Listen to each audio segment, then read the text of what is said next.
Good morning students.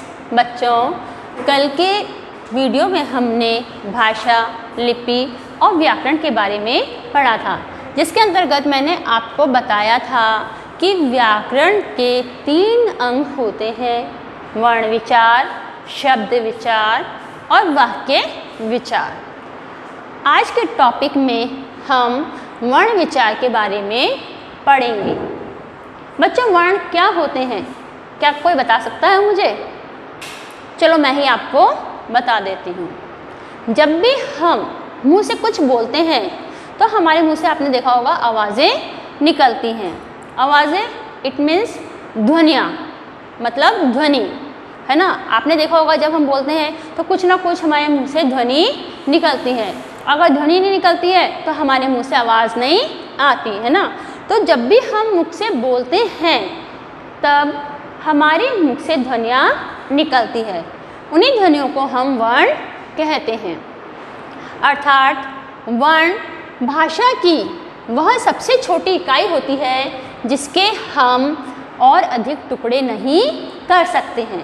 परिभाषा के रूप में आप यहाँ पे देख सकते हैं कि भाषा की वह सबसे छोटी इकाई जिसके और अधिक टुकड़े नहीं किए जा सकते हैं वर्ण या अक्षर कहलाती है।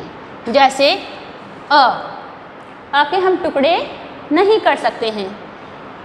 ई, इस छोटी ई के भी हम टुकड़े नहीं कर सकते हैं। अगर आप इसकी जगह आ लिए तो आ में हम अ प्लस अ मिलाकर आ बनाते हैं, अर्थात हम इसके 2 से ज़्यादा टुकड़े नहीं कर सकते हैं। इसी प्रकार अगर हम बड़ा ई लेते हैं तो उसमें भी हम ई प्लस ई मिलाकर है बड़ा ई बनाते हैं। तो इसमें भी हम 2 से ज़्यादा टुकड़े नहीं कर सकते हैं। इधर देखिए, क, च, ट, प, ये सब वर्ण क्या हैं? ये सब वर्ण कहलाते हैं। अर्थात ये सब क्या हैं? इनके हम और अधिक टुकड़े नहीं कर सकते हैं। अर्थात हम कह सकते हैं कि भाषा की वह सबसे छोटी इकाई जिसके हम और अधिक टुकड़े नहीं कर सकते हैं वर्ण या अक्षर कहलाती है। बच्चों, अब हम वर्णमाला के बारे में भी थोड़ा सा समझ लेते हैं कि वर्णमाला क्या होती है। आपने देखा होगा कि जिस प्रकार फूलों से हम माला बनाते हैं, फूलों के समूह से क्या बनती है? माला बनती है। इसी प्रकार वर्णों का भी एक समूह होता है जिसे हम वर्णमाला कहते हैं। परंतु वो जो हमारा समूह है वर्णों का, वो हमारा बिल्कुल व्यवस्थित होना चाहिए, तभी वह वर्णमाला कहलाती है। अर्थात आप परिभाषा के रूप में देख सकते हैं कि वर्णों के व्यवस्थित समूह को वर्णमाला कहते हैं। अर्थात इसका जो सीक्वेंस है, इसका जो क्रम है, वो बिल्कुल प्रॉपर होना चाहिए। ऐसा नहीं है कि का के बाद आप च लिख दें, प लिख दें, ट लिख दें, आपके जो भी मन में आए आपने उठा के वही लिख दिया, तो वो हमारा क्या है? क्रम बिल्कुल प्रॉपर नहीं है, तो वो हमारा वर्णमाला नहीं कहलाएगा। तो वर्णों के अंतर्गत, वर्णमाला के अंतर्गत क्या होता है? वर्णों का जो क्रम होता है वो बिल्कुल व्यवस्थित होता है। जैसे क, ख, ग, घ, ण, च, छ, ज, झ, ण। इस प्रकार ये सीक्वेंस है, अर्थात बिल्कुल क्रमबद्ध रूप में होते हैं, तभी वो हमारा वर्णमाला कहलाता है। अब आपको बच्चों वर्णमाला के बारे में समझ में आ गया होगा। अर्थात क से लेकर ज्ञ तक के जितने भी हमारे व्यंजन होते हैं ये सब हमारे क्या होते हैं? वर्णमाला के अंतर्गत आते हैं।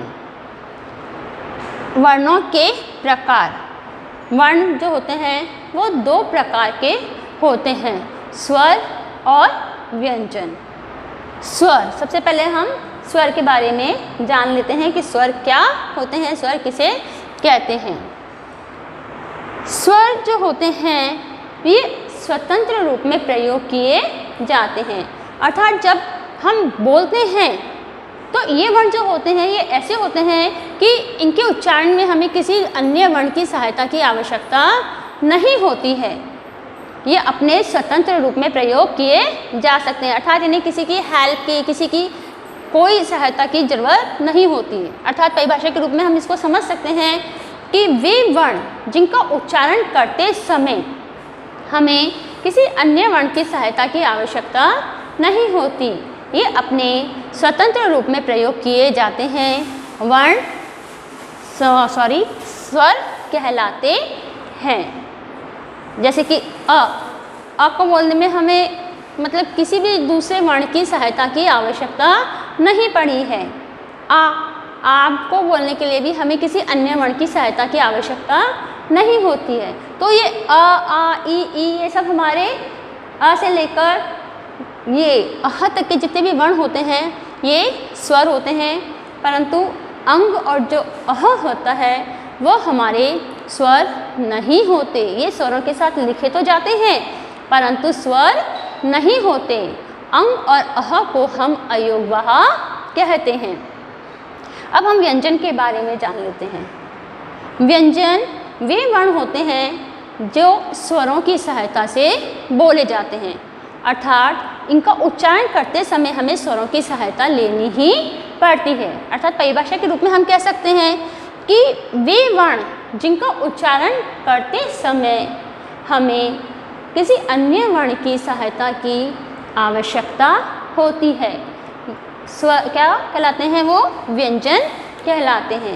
ये जो व्यंजन होते हैं ये अपने स्वतंत्र रूप में प्रयोग नहीं होते। जैसे कि आप इधर साइड में देख सकते हैं,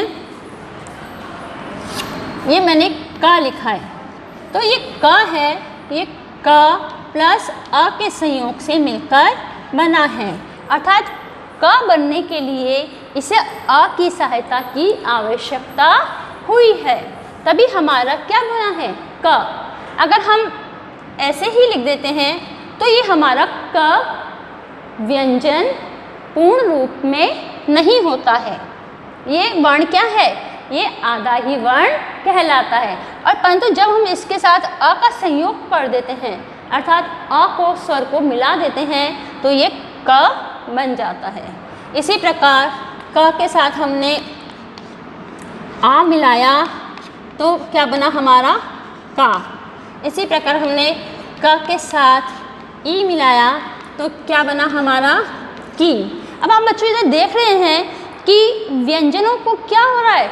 उच्चारण करने के लिए हमें स्वरों की सहायता लेनी पड़ रही है। अर्थात व्यंजन जो है वो स्वतंत्र रूप में नहीं बोले जा सकते हैं। इन्हें किसकी हेल्प की आवश्यकता होती है? इन्हें उच्चारण के लिए स्वरों की सहायता लेनी पड़ती है। अर्थात ये स्वरों की सहायता से ही बोले जाते हैं। अब हम स्वर और व्यंजन के बारे में कल विस्तार से पढ़ेंगे। धन्यवाद।